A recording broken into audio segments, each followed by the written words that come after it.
Kilenge ya Congo.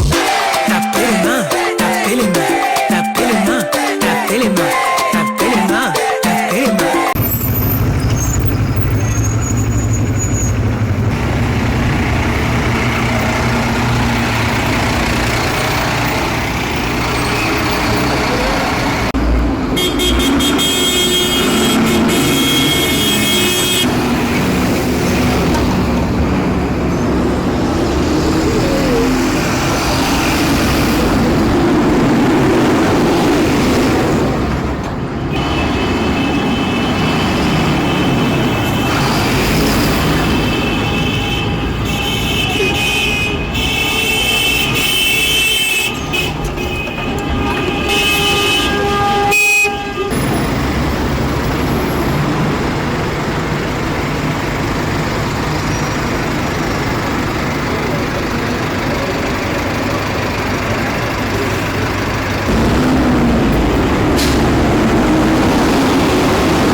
Il fait ça, il fait partout au pouvoir. Tout le monde fait du maintenant.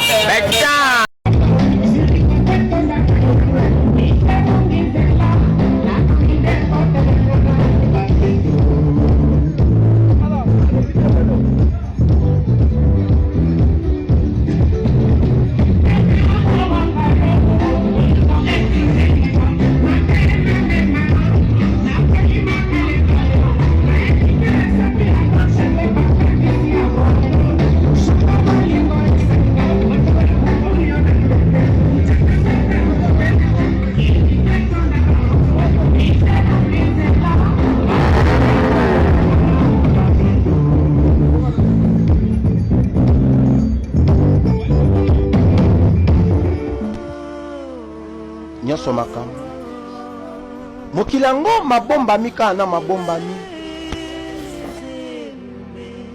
kokansaka te yo ndo leki bato nyonso na pasi eza na mutu mosusu pasi na ye so bapesi yango mpa na yo nayebi te ekoma likambo mosusu. Voilà pourquoi mikumba bapasi kolela minyoko ebongi kobwaka yango kaka kokende kotika yango epai ya Yesu Masiya ya Nazareth. Le calme est bon. Faut calme, calmez-vous. Hein? Tension, ça va. Glycémie, ça va. Cholestérol, c'est bon. Le calme est bon. Le calme est bon. Faut calme, calmez-vous. Hein? Tension, ça va. Glycémie, ça va. Cholestérol, c'est bon. Le calme est bon. Le calme est bon. Faut calme, calmez-vous. Hein? Tension, ça va. Glycémie, ça va. Awa, tout ça, il t'a mon magasin. Bota l'espace. Bapekisi ba moto ekotara etelemaka na kitamo magasin na rond-point A. Donc mituka na mituka. Solo tali bamoto ezokoma lisusu te bomoni parce que bota ya place bamoto ezosukela kuna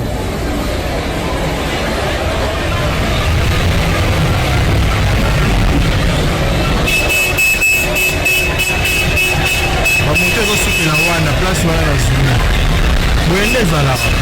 C'est ça qu'on appelle qu'on restaure l'autorité de l'État. Okomona nga na ville ya Kinshasa te po bwaka nga na makala côté basi akabaka te po na 8000 soki 8000 euros yango na kolala pongi sous te po na yo bumba pendant que Franck Djongo kuta yaki 25 000 50 000 yo yeka na 10 000 mais ma coup de fil est belé pourquoi Bumba, tu es malade dans ta tête? Nako toka awa, nako kumisa yo tata mo bimba bongo pour na $10,000. Wali boma. Wali boma. Et puis au kabarate, ozande mona ngobila. Ngobila pe, roba kolobela ye, maboko makasi. Koyiba ebele, mais ko futa maboko makasi. Imbécile que tu es. Ngana ko kumisa yo pour na 8 000 euros. Pendant que yo fandeli coffre, au fandeli mbongo, ozo aider même pas ma population ya ba quinoa. Ndoki. Tout soka muta bengi susuma na fongoli live. Comme ça monde entier bayoka zoba oyoyo ozo tinda. Meka li susu, j'espère na ebi ke boana fenêtre wana. Bozolanda. Tout ko benga kaka na zuba numéro na bino na publier yango. Vous comprenez? Pour au monde non appelé na Kinshasa te. Au monde on appelle na Congo lelo te. Faut bien nous sumo kufa. Tout au meka. Ça sera une première fois. Nanga, na tieba numéro na yo, na mutu na yo. Yo moko zoba, même nga j'étais étonné. Oyebit zoba gouverneur na tiesa une vidéo. Pour naza confirmation, naza confirmation que c'est lui, un gouverneur qui se laisse appeler en vidéo zoba que tu es. On a l'oba nyonso. Assistant au coup ta vidéo à chat mais yo pour la confirmation que c'était toi. Tala mutu munene na vidéo. Tina sous menace. On la gava apexinga pe koyoka ka kombo to kotanga kombo ya bumba. Munga nga pexinga kombo ya bumba bi koyoka ngo mingi te. Soko lingi bo moino sala ba crise te kokende olanda makambo na bumba te. Pourquoi nous disons mboka bakumi kotambisa ngo na ndenge ya mabe na ndenge ya kanai avec le souci de nuire le peuple na lobi non de kono wuto kala kotonga na koli kotoyo na yebi ke peuple nda lukaka ko escroquer l'état to peuple nda yibaka l'état mais lelo na mboka na biso c'est très dangereux. Nous constatons que l'état est devenu voleur. Ça c'est fort. L'État commis commerçant. Je ne sais pas. Ce que tu as na ba notion ba document nyoswana ah ils vente ou enze ba document à l'État. Aucune procédure légale est respectée. L'État commis ko utiliser ruse. Na pierre beta moi 12 wana beta 22 wana tozo moi mukelenga zegete to tia na poche. Zegete donc moi mukelenge mo to tia na poche. Mo mikolo mbongo ezate. Balali bo balamuki balobino mituka nyonso faut to changer ngo ba matricule na ya kala na ya sika. Pourtant le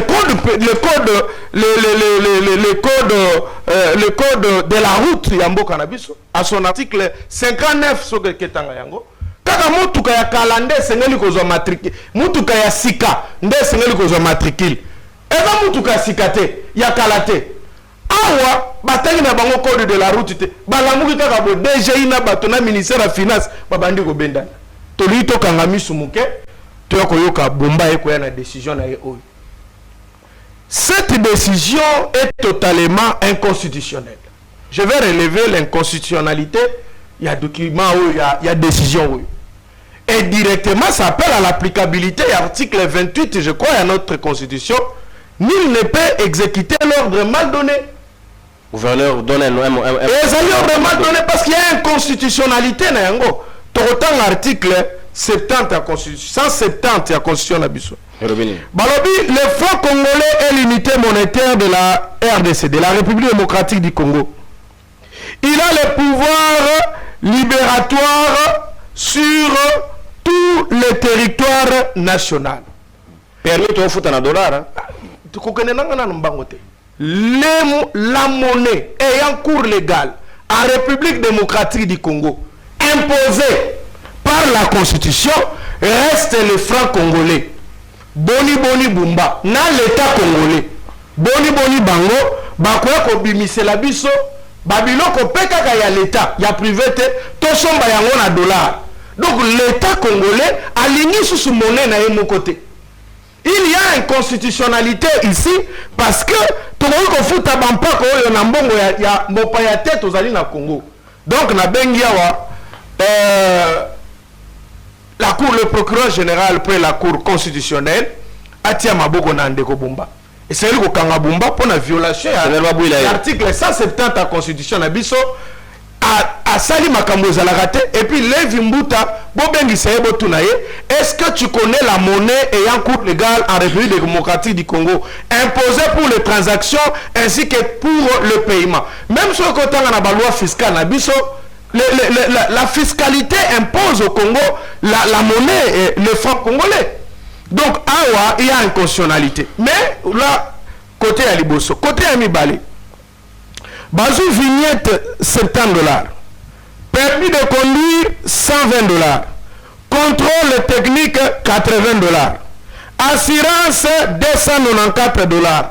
Le total, Yambongo, l'État Moïni, l'État commerçant, l'État escroc a utilisé ruse pour appauvrir le peuple naïmoko et de ça là $564. Donc en réalité, Tozali Lokola Naba 1,2 quelque chose comme ça. N'a pas plus oiseau souffrir la pauvre. Nayoki Marabobola, azo se réjouir. Alors oui, non, on a tellement de bonanzela, on a tellement de sopolele, mon cher ami. Mabota ou ebimité. Nous vivons ici, dans informel. Notre économie est informelle.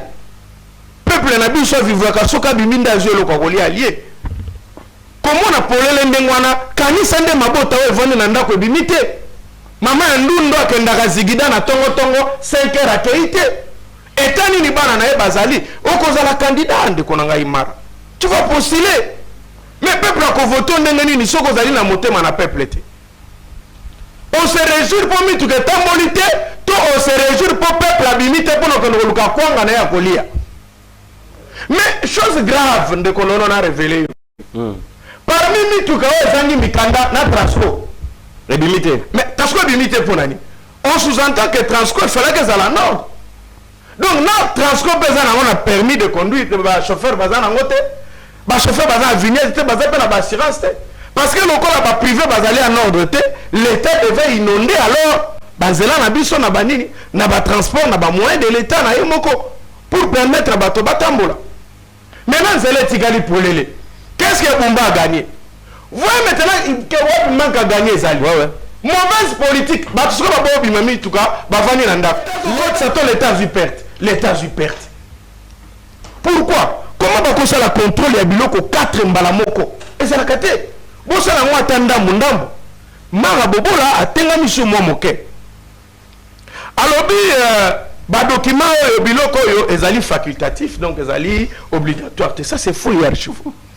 Ndeko yeko la moi mobeko na l'état na lobaka so bomoni makambu ya droit ezali esanga na zali kanga na monoko loba te wana na ebite botika la maître Jean. Tous ces documents ici, bah vignette, bah permis, bah contrôle technique, bah assurance, c'est hyper obligatoire. C'est une obligation légale. Moto gana moto que c'est là zalana bah document nyonso. Mais au Congo l'État est en faillite. Faillite à l'État zaliwa. Donc pendant 7 ans ils ont constaté à la fin qu'il fallait bah permis. Voilà maintenant que machine moko ont établir permis. Et la même machine qu'on établir biso pièce d'identité, carte d'identité na biso mboka na biso. Ah oui. Pourquoi l'État ko machine a permis oté énergie ko bimisa misisa na moto pour nani l'État ko zo yango tiango na carte pour identifier son peuple. Pour identifier son peuple kuna mbongo ezate. Régime ya pa fourmi ba kolandaka ke sika sucre ezali. mais nous participons bato yo ya sucre balandaka esika sucre ezali ya bafourmi bakolandaka sucre donc non ni peuple en contribuer soki mbongo ezali te bakoya te kuna fo partenaire aya oyo bango bazo komobilize ezali mbongo destiné na denzela moyibi to détournement de biloko mbongo ya leta na biso ezokende donc tokolekisa tobandaka ne na dossier moyibi awa toza na hitamo magasin bota l'espace bapekisi bamoto ekotaka etelemaka na hitamo magasin na rond-point a donc mituka na mituka so botali bamoto ezokoma lisusu te bomoni parceke botala place bamoto ezosukela kuna